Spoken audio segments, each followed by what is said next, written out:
Durante años escribimos a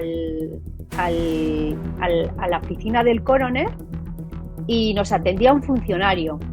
Claro, ¿qué pasaba aquí? Que tú imagínate que yo le estaba diciendo al funcionario, eso se lo dije también en 2006, que nosotros no teníamos una certificación de la identificación del cadáver.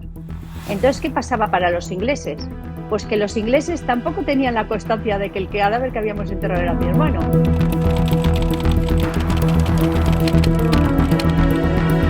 Imagínate para mis padres que ocurra eso con un hijo. Mi padre no lo hablaba con sus amigos. Nunca les dijo a sus amigos lo que le había pasado. O sea, que mi hermano murió, pero no les explicó nada. Y mi madre, que era más de hablar, pero claro, cada vez que me veía en televisión sufría. Pero por otra parte, ellos dos eran los que me animaban a seguir luchando por mi hermano.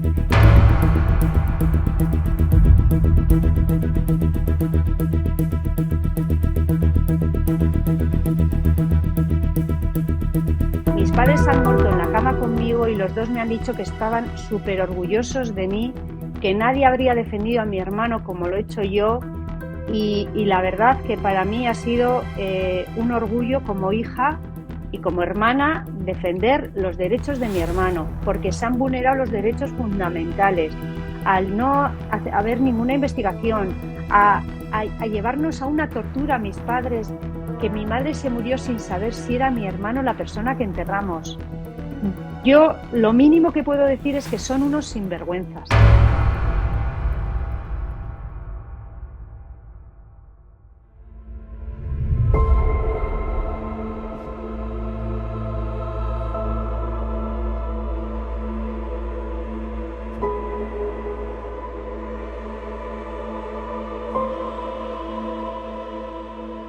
Mira, a ver, cuando se sabe que le falta parte del corazón y parte del hígado, etcétera, que podían ser, yo qué sé, o sea, pues a ver, es que a mí me pareció muy fuerte decirlo de tráfico de órganos, o sea, es que me parecía tal, no sé, tal delito, no sé, es que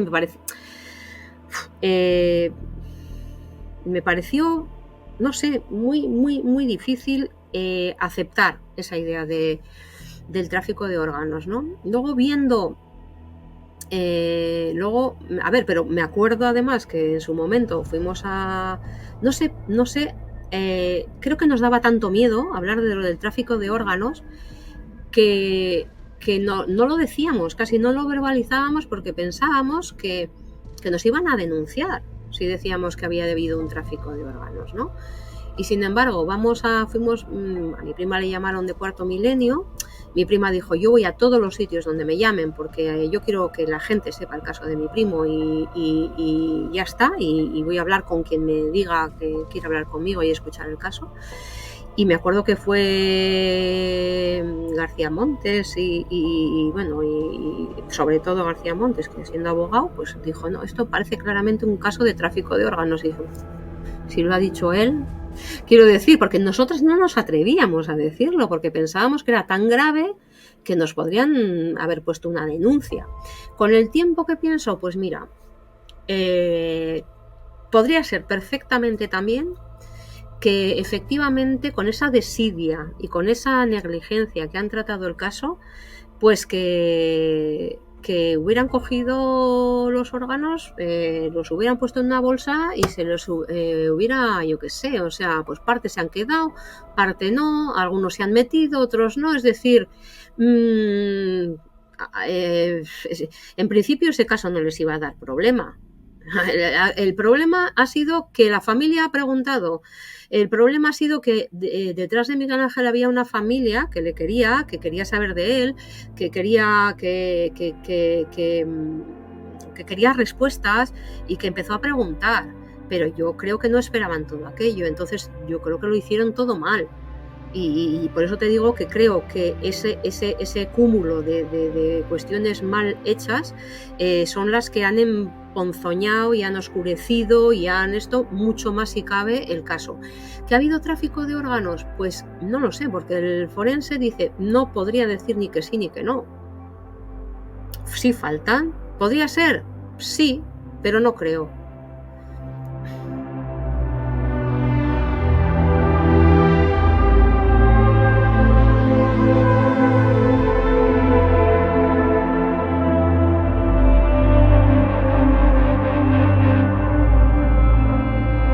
Al final, no, la que tramité fui yo, pero bueno, conseguimos un abogado. En un principio me ayudó Maite Rojas, de esos desaparecidos, me ayudó y con ella pusimos la denuncia en Fiscalía de la Audiencia Nacional. Habían pasado 8 años que yo ya tenía así de documentación y toda contradictoria. Y pusimos la denuncia y entonces, ¿qué pasó? Que la Audiencia Nacional le dijo a la Fiscalía de Bilbao que ellos eran los competentes, que ellos tenían la competencia. Bien, entonces, ¿qué hicieron? Cogieron el caso y lo metieron en un cajón.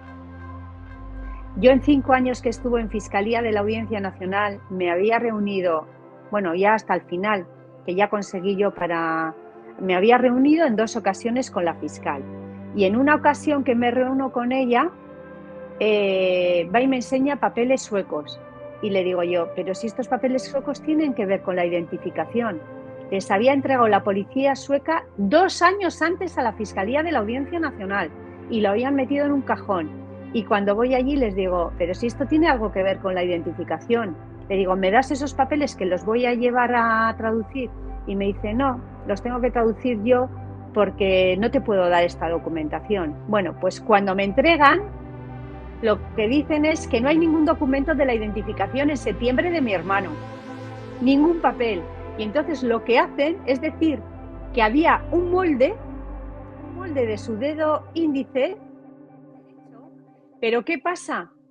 Que no hay un documento donde se diga quién hizo ese molde, dónde se tomó, cuándo, en qué tipo, o sea, no hay ningún documento. Entonces lo que dijeron a la Fiscalía de la Audiencia Nacional, los suecos, es que la huella del molde coincidía con la huella de mi hermano que les había entregado la Policía Nacional de Bilbao. Pero no hablan del cadáver, entiéndeme, no hablan del cadáver. Bueno, pero es muy raro porque tú, como sabes, cuando se hacen una identificación por huellas dactilares, en el certificado tiene que haber todas las huellas, fotografías de todas las huellas, haber mantenido, haber guardado la custodia, bueno, todas esas cosas. Bueno, pues ¿cómo sabían que era mi hermano si no había una fotografía de las huellas dactilares? Es que no hay nada.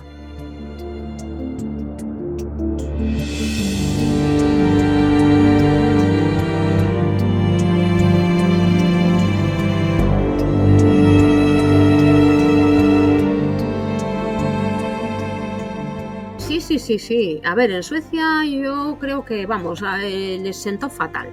O sea, yo creo que a aquellos les sentó fatal que hacer aquella llamada creyendo que todos nos íbamos a quedar muy, muy a gusto y muy con su explicación. Y entonces se encontraron con que, pues eso, con la familia Santa María, como decimos nosotros, pues se encontraron con una hermana que vamos, que lleva, pues eso, un montón de años, 20 años, luchando por saber cosas, sin respaldo de nadie y tocando muchas puertas, siendo muy molesta. Yo creo que además siendo mujer le han tachado de neurótica, de histérica, tú tienes casi, bueno, pues igual le han dicho como que se trate, que lo deje, que se ocupe de sus hijos, es decir, con una condescendencia, con un machismo absoluto, ¿no? De, bueno, pues eso, la histérica de la hermana, sabiendo como sabemos que es la hermana, que dice el no sé qué la hermana, en fin. Entonces mi prima ha estado sola, institucionalmente sola, y bueno, pues no ha sido un caso mediático, que eso también tiene mucho que ver. Y entonces, pues, esto, y en ningún momento desde Suecia se han sentido interpelados a hacer algo más o algo mejor. Nadie les ha pedido explicaciones.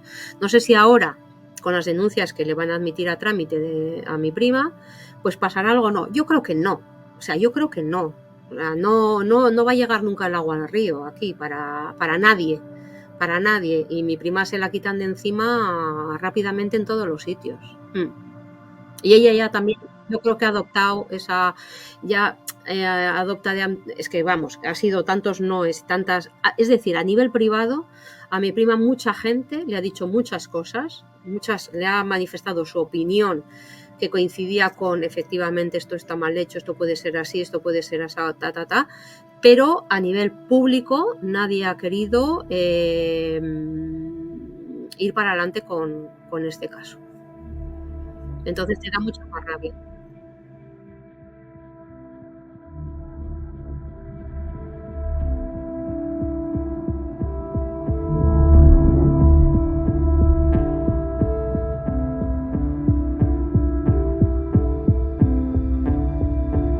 Durante años escribimos a la oficina del coroner y nos atendía un funcionario.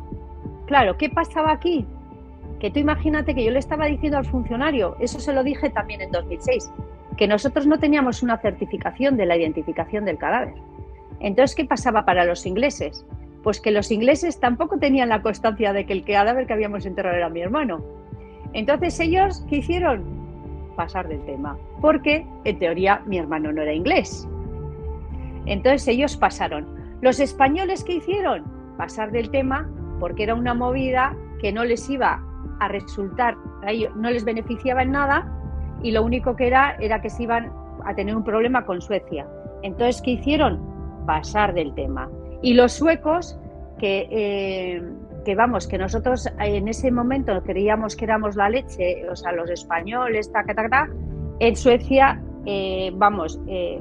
para que te hagas una idea, nosotros les escribíamos en inglés y nos contestaban en sueco. O sea, un maltrato, un pasotismo, que nos trataron como si fuésemos basura.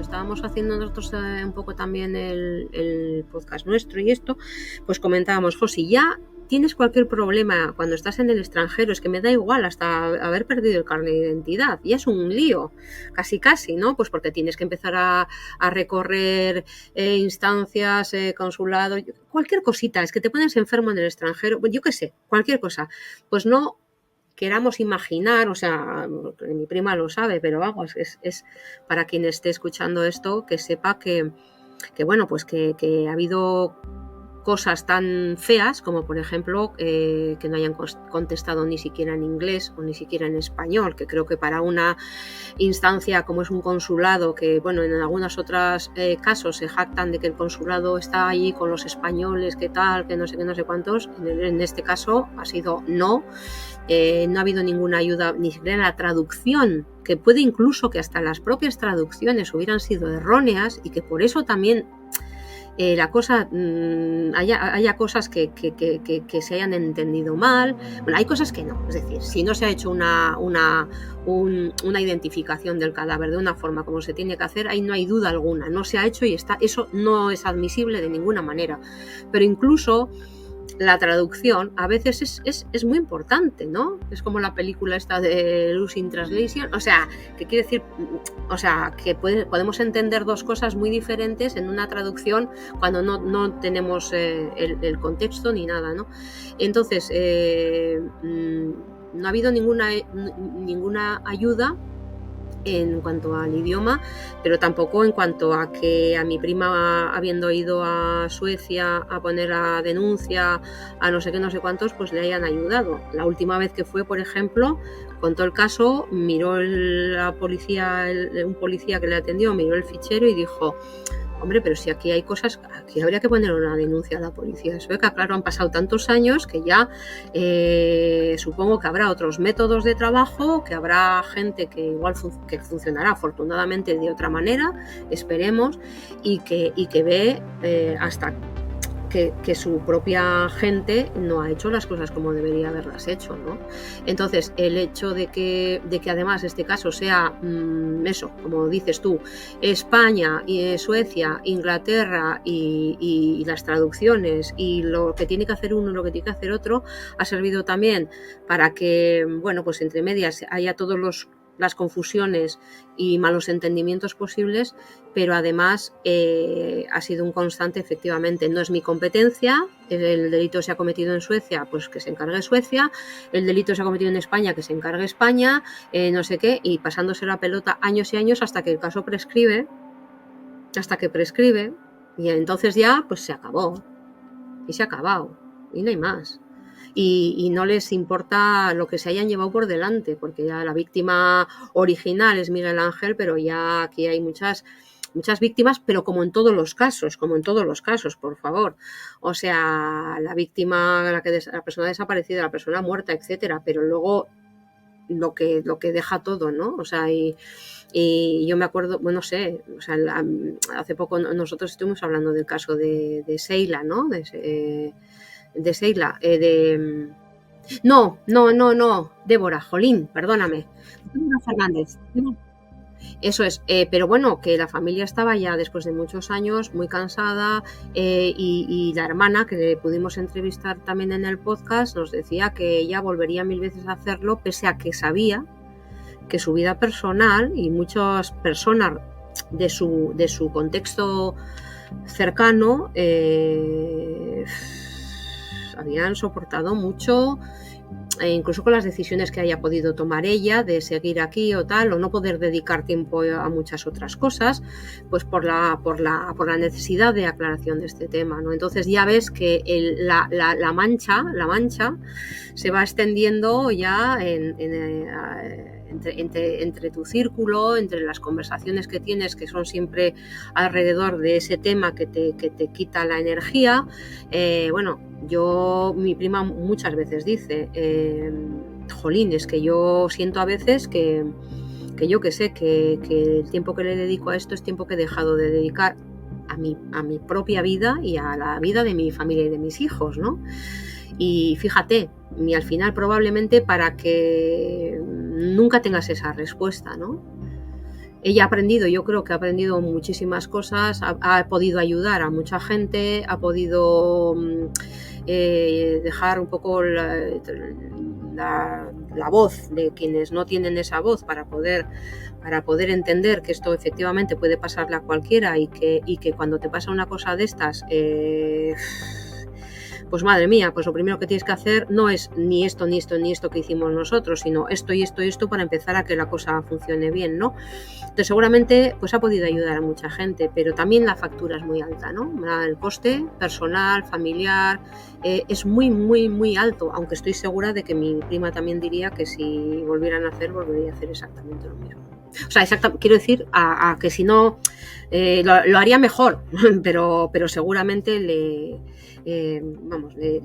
llevaría o se implicaría todos esos años y todas esas horas que ha metido, ¿no?, en todo esto.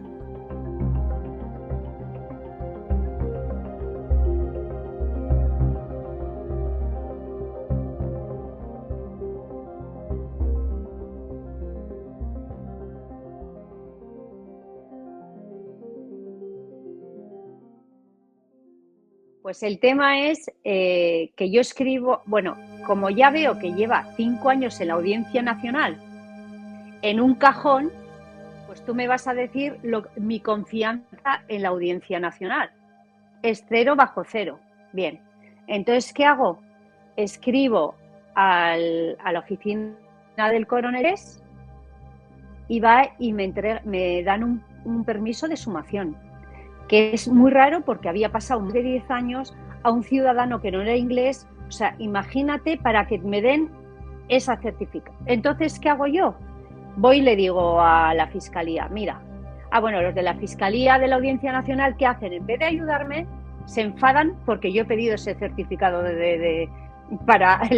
o sea, me montan un Cristo de la leche y me dicen, no les he dicho nada, que yo no les he informado, que yo soy lo peor que te puede pasar. Soy la que he defendido los derechos de mi hermano. Para que te hagas una idea, ya en ese momento estaba el Centro Nacional de Desaparecidos y yo informo según tengo ese escrito, o sea, ese permiso de sumación, les informo a ellos. Bien, entonces en Fiscalía de la Audiencia Nacional se enfadan muchísimo conmigo porque me dicen que ya estaban tramitándolo. Pero ¿qué pasa? Que como lo he conseguido yo, soy una jeta, porque ahora lo que no quiero es pagarle sumación y entonces me vuelvo a dirigir a ellos para que lo paguen ellos. ¿Perdón? El problema de toda esta historia es que los que no han hecho bien las cosas son los suecos y, por otra parte, el Consulado de España en Suecia, que firmó el único documento que yo tengo de certificado de defunción de mi hermano, era del Consulado de España en Estocolmo. Si ellos firmaron ese documento sin tener una prueba fehaciente de la identificación, es su problema y ellos tienen que solucionarlo, no la familia. La familia somos víctimas de todo este engranaje mal hecho y nosotros no tenemos la culpa de nada. Tú cuando te entregan un muerto, te tienen que entregar que es él fehacientemente. Y si no se podía identificar, pues identifíquenlo. Tenemos el certificado de esto y entonces yo hablo con Fiscalía. En teoría, Fiscalía me dice que ya solo quedan para entregar, para que lo haga Londres, que es lo que yo quería, que lo haga Londres, y entonces solo le entregaban les tenían que entregar unos documentos. ¿Y qué pasa? Que cierran el caso. Fiscalía de la Audiencia Nacional cierra el caso porque dicen, alegando que no son competentes. O sea, a Bilbao le habían quitado porque ellos eran los competentes y 5 años después, cuando está a punto de hacerse la formación, dicen que no tienen competencia. Y por supuesto, a mí poniéndome a caldo porque yo soy lo peor. Soy lo peor porque digo cosas que no son ciertas. Bueno. Un Cristo de la leche. Entonces, ¿qué hago? Voy a mi ayuntamiento de Guecho. El ayuntamiento de Guecho, para el que no sabe, es uno de los ayuntamientos más ricos de toda España. Bien, entonces me voy al ayuntamiento de Guecho y mi alcalde me dice que me va a ayudar. Yo ya tenía, que ya me había escrito el Endacari, que vamos, que estaban conmigo. O sea, yo ya, bueno. Entonces me van a ayudar. Va a ir un forense muy famoso vasco a hacer la exhumación, acompañado de otro inglés. Me manda una carta de cómo ya tienen el presupuesto aprobado del forense inglés.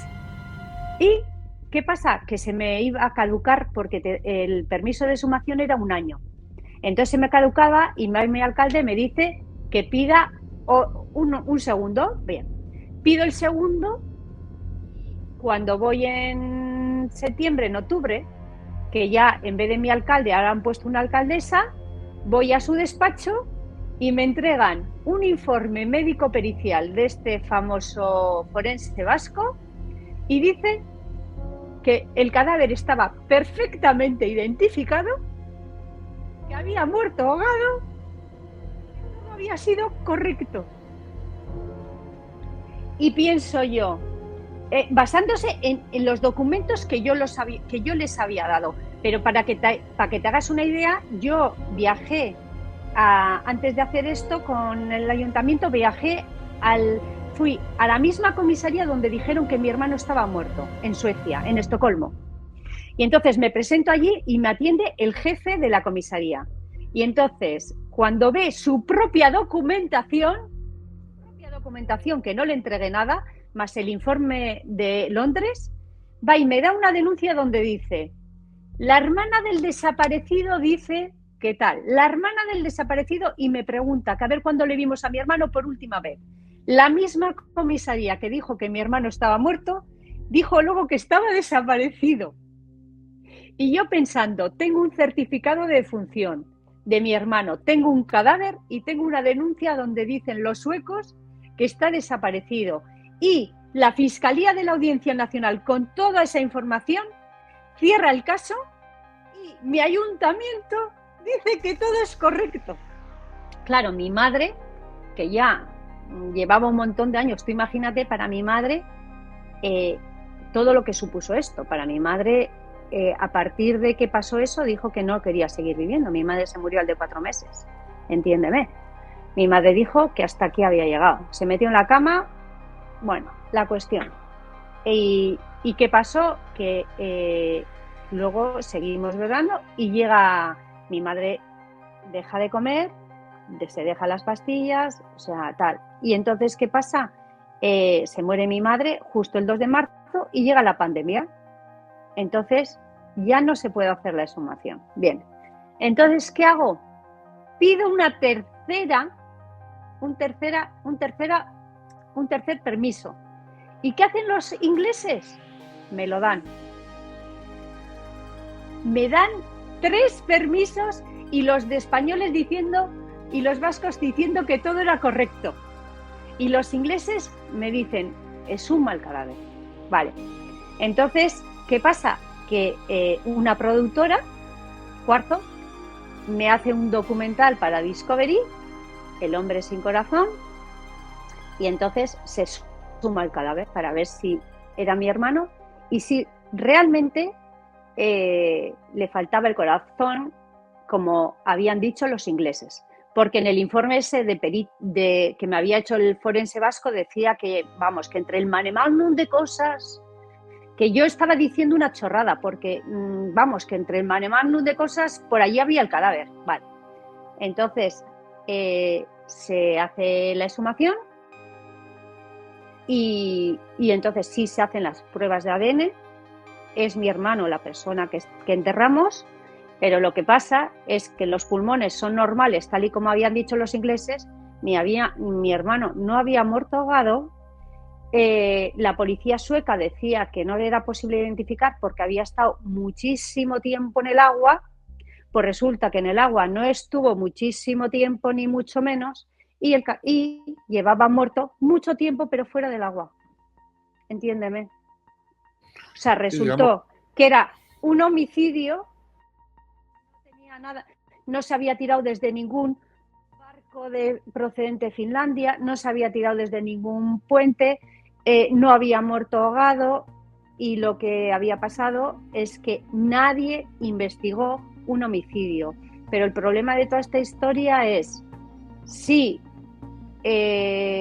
las últimas personas que vieron con vida son policía sueca.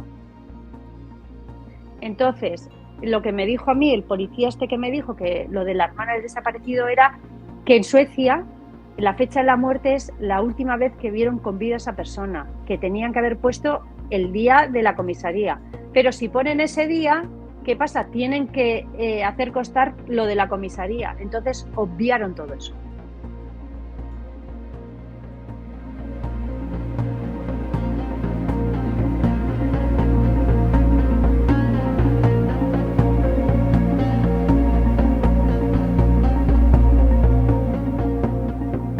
Pero pasa a ser español, porque, por ejemplo, el chico ¿cómo se llama? El cámara italiano que murió en España. Mario Biondo. Mario Biondo. ¿Qué hace su país? ¿Qué hacen sus ciudadanos italianos? Defenderle a la familia. ¿Y quién me ha defendido? ¿Quién? A mí no, a mis padres, a mi hermano. ¿Quién ha defendido? Nadie. Nadie. Que vamos mucho de derechos humanos, hay muchos departamentos. El defensor del pueblo resulta que no se puede meter con otras instituciones. Entonces tú me vas a decir, ¿para qué tenemos un defensor del pueblo? ¿Qué hace el defensor del pueblo? A mí que alguien me explique. Si yo he ido al defensor del pueblo, he ido a derechos humanos, del gobierno vasco. Me dijo hace 4... Mira, cuando hicieron este corto de desaparecidos de otro país, no me acuerdo de qué país, me dijo el que estaba allí que me iba a llamar por teléfono. Han pasado 4 meses o 5 y no me ha llamado.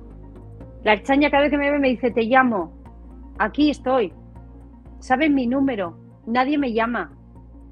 Yo voy al Ministerio de Asuntos Exteriores. También saben mi número. Nada. Voy al Ministerio de Interior. Hace poco he estado en el Centro Nacional de Desaparecidos.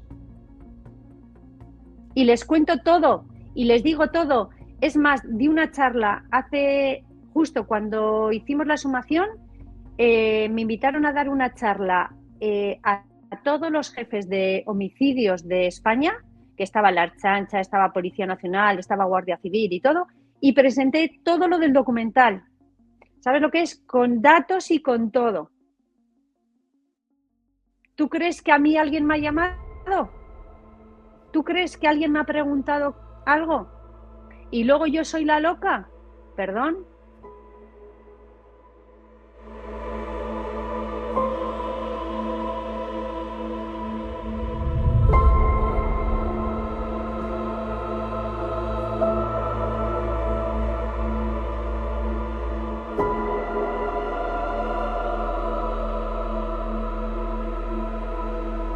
Sí. Me gustaría decir que, mira, la semana pasada fue el Día de la Salud Mental, ¿verdad? O hace 2 semanas o algo así. Mi primo, nosotros al principio, cuando empezamos a ir con el podcast, teníamos nuestros miedos de decir que mi primo tenía una enfermedad mental, ¿no? Porque ese estigma de la enfermedad mental ya te hace de alguna manera como casi merecedor, no merecedor, pero entra ya dentro de, bueno, es que tenía esquizofrenia, vete tú a saber lo que ha montado él, no sé qué, porque además, ¿qué concepto tenemos nosotros de la esquizofrenia? Porque hay gente que directamente ya lo vincula a asesinos en serie, más o menos, o sea, que es que menos mal, que bueno, antes por lo menos, espero que ahora ya no, espero que ahora la gente entienda esto. Mi primo tenía esquizofrenia, pero mi primo, cuando estaba medicado, ha estado trabajando, o sea, con ese diagnóstico ha estado trabajando, era una persona que se hacía querer, era una persona que tenía sus cosas como las tenemos todos y todas, o sea, quiero decir que podía ser simpatiquísimo, nos reíamos con él, tenía sus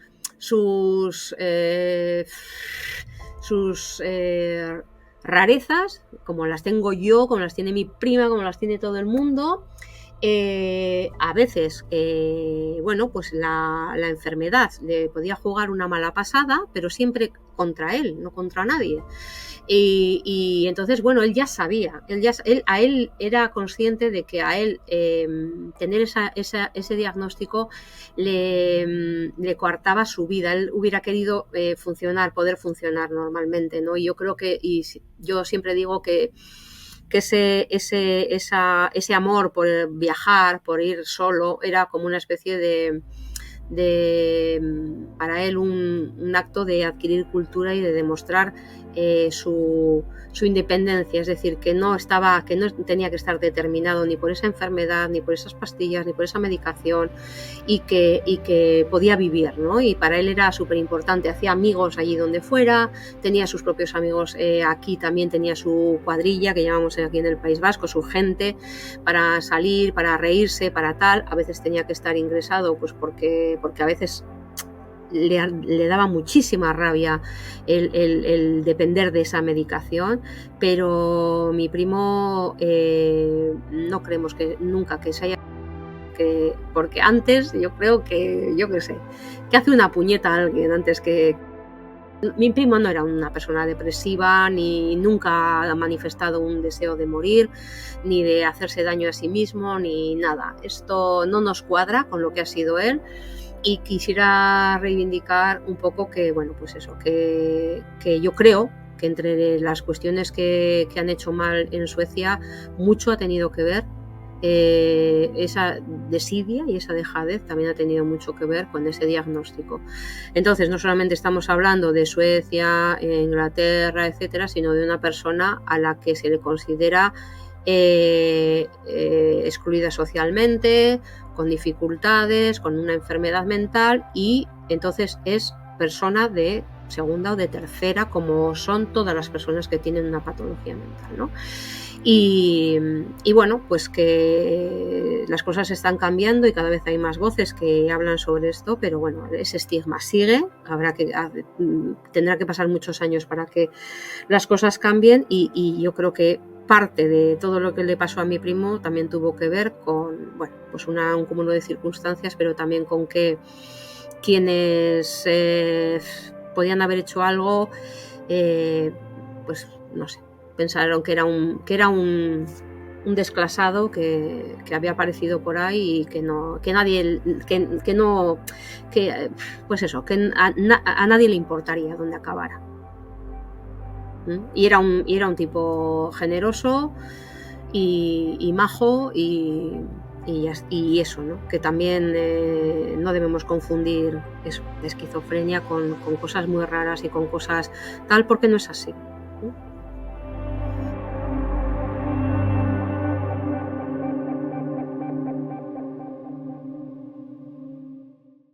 Mi hermano tenía una esquizofrenia, pero era un tío como yo. Sí que es cierto que en momentos que yo qué sé, igual, no sé cómo decirte, pero igual una persona normal en un momento de agobio y así, igual también tiene una serie de problemas. Y ahí fue, yo no sé si por su enfermedad mental, por ser español, por pensar que era uno de la calle, porque no tengo ni idea. A mi hermano no le atendieron, ni nadie investigó nada, nada. Nadie hizo nada por él. Pero no por él, por nosotros tampoco.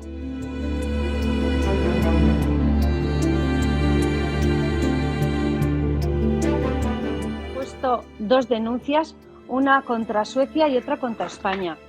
Está en el Tribunal Supremo, porque yo quería que lo llevasen que la tramitasen para Suecia. Y he puesto documentación de todo lo que digo, de todo. Y digo que lo que han hecho con mis padres no hay derecho, porque mi hermano ya estaba muerto.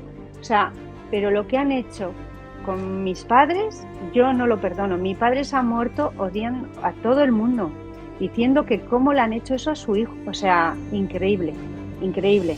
O sea, y cómo te cambia la vida. No crees en nada, no crees en nada.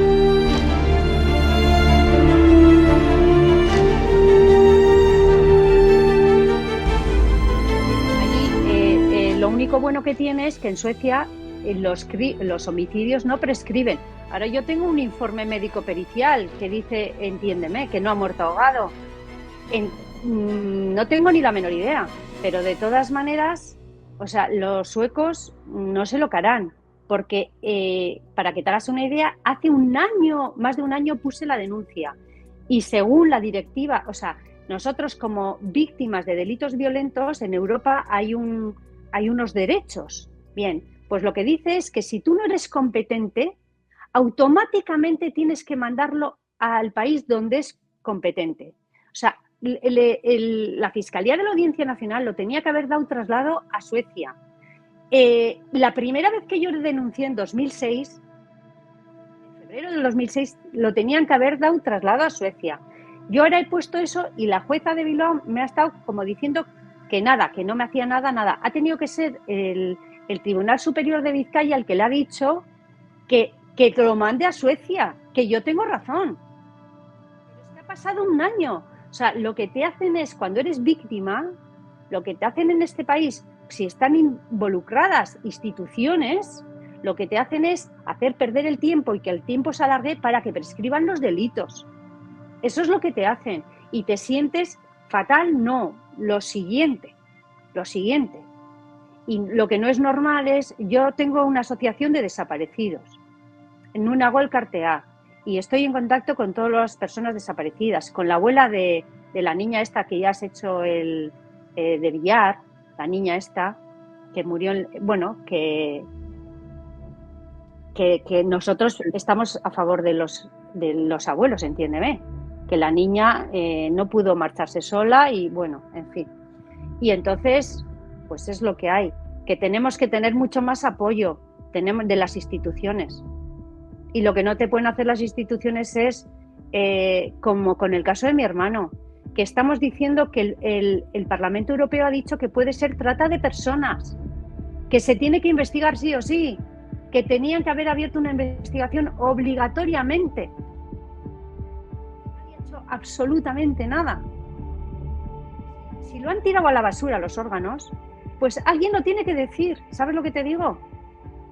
Y porque no se quedó para analizar, porque si se llegan a quedar para analizar, esto tiene un código y tiene una fecha y tiene una entrada. Entonces, imagínate, además en Suecia se guardan 15 años.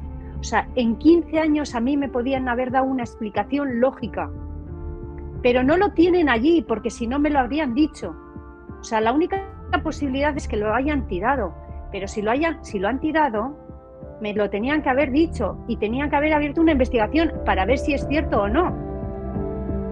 ¿Cómo murió mi hermano?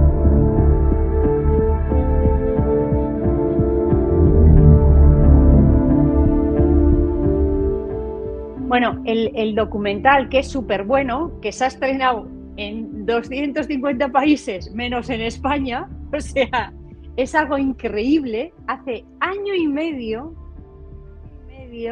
se ha estrenado en Suecia, en Estados Unidos, en Londres, en Irlanda, o sea, en un montón de países, y aquí no. Yo no quiero pensar mal, pero es que es algo increíble. Y el documental me gusta mucho porque no saca conclusiones. El documental lo que hace es exponer lo que ha ocurrido. Y cada persona que tome sus propias decisiones, o sea, que saque sus conclusiones. No te llevan por un camino o por otro. Es un documental que te dice, estos son los hechos, esta es la documentación, esto es lo que ocurrió, y no hay, porque yo tampoco sé exactamente lo que le pasó a mi hermano. Sé que le han matado, sé que no ha investigado, sé que la policía sueca me ha mentido, me ha engañado, me ha tomado el pelo, pero también la española, o sea, entiéndeme. Entonces, que cada uno, viendo el documental, saque sus conclusiones. Son 2 capítulos, el documental es impecable para mí, lo hice con un grupo de gente para mí maravillosa. Jorge Valcárcel es el director y todos los que estuvieron conmigo, vamos, yo me sentí fenomenal y creo que es una buena exposición de lo que ha ocurrido. Y luego ya la gente que decida o que piense lo que cada uno.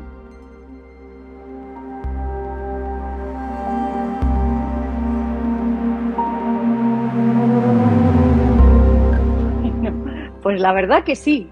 Me dieron 3 permisos de sumación cuando es casi imposible que los británicos den permisos de sumación más de 10 años, los que mejor se han portado. Y yo, para mí, los que peor se han portado, pues los de aquí, porque son en los que tenías más esperanzas puestas. O sea, yo a mis padres los que más le afectó pues son pues mi ayuntamiento. También pedí ayuda al Parlamento Vasco, he pedido ayuda al gobierno vasco, entonces pues se han portado fatal con nosotros y luego te das cuenta que hacen documentales de desaparecidos en Nicaragua, en no sé dónde, en no sé qué, que dan ayudas a gente, o sea, que te quiero decir, que han pasado por temas de desapariciones y cosas, y luego con nosotros no es que se han portado mal. Para que te hagas una idea, el informe médico pericial que me hizo el Ayuntamiento de Guecho, donde yo vivo, cuando pido apoyo al Parlamento Vasco, en una comisión de Derechos Humanos y Justicia, cogen y leen ese informe médico pericial,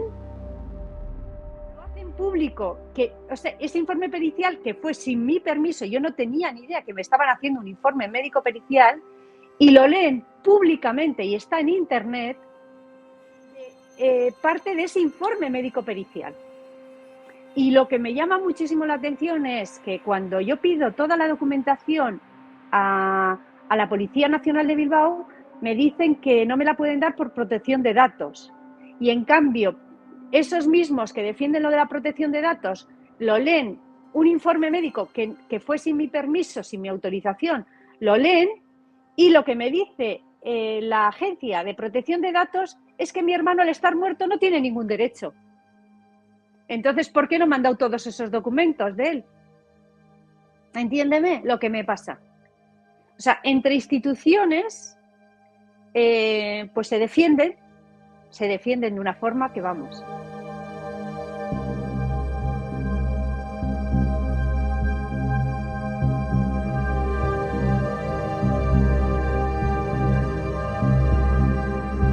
Tú a mí lo que me decía el consulado de España en Suecia era que lo incinerásemos. Ese es lo que, mira, yo lo que estoy diciendo es que todo, o sea, primero estoy pidiendo también que haya como hay en Inglaterra, que todos los cadáveres que vienen de otros países y que es de muerte violenta, que los analicen aquí. Porque hay más cadáveres que han venido aquí sin órganos. Y eso lo sé, pero fehacientemente. Entiéndeme. Y lo fácil es que te diga el consulado, mira, te va a salir mucho más barato, porque repatriar un cadáver es caro. Pero al final, nosotros, si no llega a ser por los ingleses, no nos enteramos de nada. De nada. Y para que veas cómo es la gente y los países, yo, al de 8 años, fui al Parlamento Europeo, desapareció un chico aquí en Euskadi, y fuimos al Parlamento Europeo de todos los partidos políticos españoles. Lo que denunciaban era que habían desaparecido 10.000 personas que vienen de otros países sin papeles en Europa en un año. Y lo que estaban diciendo estos que eran del PP, del PSOE, de todos los partidos políticos, era que muchos de ellos podían ser víctimas de trata de personas en Europa. Y yo les digo, y yo fui allí y les dije, señores, a mi hermano le faltan los órganos, lo han matado y tal, y todo el mundo, pues bueno, qué bien. O sea, van a denunciar, se gastan un montón de dinero en hacer campañas de que si eres víctima de trata de personas, que denuncies, que tal, y te llevan a Europa, que con todo lo que costó eso y todo el tema, y cuando lo denuncias, ¿sabes lo que te hacen? Ni caso.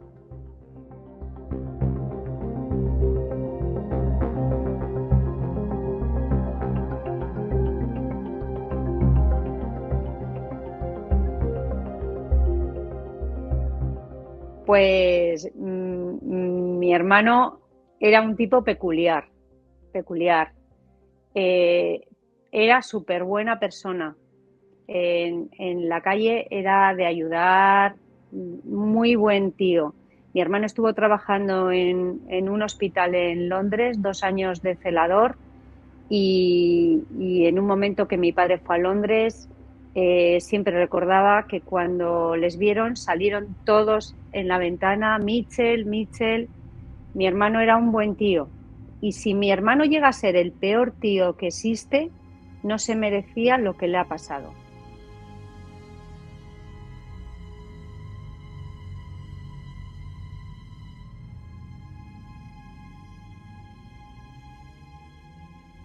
No lo sé, estoy demasiado implicada. Quiero decir que estoy demasiado implicada, y yo creo que tanto a mi prima como a la familia nos hace falta una visión externa.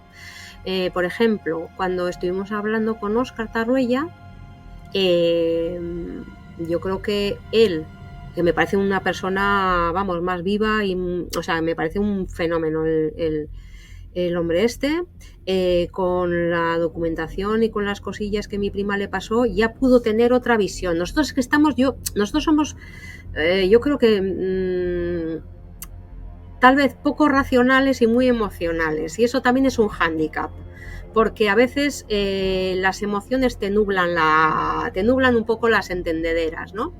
Y cuando hay gente que no está tan implicada emocionalmente y lo puede ver desde fuera, pues a mi prima ya la apuntó simplemente, pero en el ratito de esa entrevista apuntó unas cosas súper interesantes, ¿no? También en su caso, García Montes ha contactado varias veces con mi prima para llevarle el caso, porque yo creo que mi prima ya ha agotado todas sus habilidades, sus capacidades, su potencialidad como persona, como figura, como la hermana, no tiene, o sea, y ya está tan metida, tan afectada emocionalmente, y ya estamos todos tan, hombre, pues un poco en la misma línea, porque claro, pues lo que nos cuenta mi prima, los papeles que nos pasa, el enfado que nos surge, etc, etc.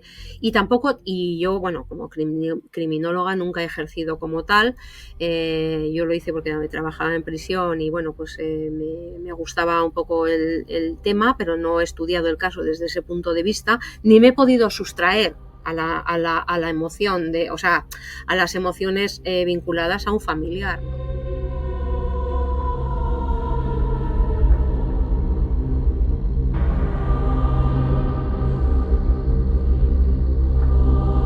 No solo estoy defendiendo a mi hermano, estoy defendiendo porque no todo el mundo que le pasa una cosa de estas tiene el aguante, el tiempo, el dinero para investigar un crimen. Es difícil, es difícil. Cuando no eres una institución, cuando no tienes pues muchos recursos, ¿no? Entonces, yo creo que estoy haciendo una buena, estoy luchando por más gente, porque creo que lo que me ha pasado a mí ha ocurrido a más gente en Europa, ha ocurrido a más gente, a más españoles, creo que ha ocurrido a más gente y creo que hay que luchar y, y que las cosas se hagan bien institucionalmente. Y cuando pasa algo mal, para eso están los consulados y las embajadas. Y cuando tú vas allí, claro, depende de quién seas. Conmigo fue el auxiliar administrativo, pero ya has visto que a Daniel Sancho, que en teoría ha matado a una persona y ha descuartizado, que parece que lo del descuartice no tiene ningún valor, que vamos, que es como si yo agarro esto así, fue acompañado de una persona importante del consulado. Entiéndeme. ¿Y qué pasa con los que somos víctimas? ¿Qué pasa con las víctimas? Es que no me parece justo. Y por eso la familia hemos hecho un podcast, El hombre sin corazón. Ahí contamos pues todo, porque la historia esta es muy larga y muy complicada, porque han intervenido 3 países y ha intervenido mucha gente. Entonces ahí contamos todo y yo animo desde aquí para que nos escuchen y para que vean. Somos 3 primos los que estamos haciendo y lo estamos haciendo con mucho cariño y sobre todo por mi hermano y para defenderle y para que la gente sepa la historia y que no puede volver a ocurrir que otra familia pase lo que nosotros hemos pasado.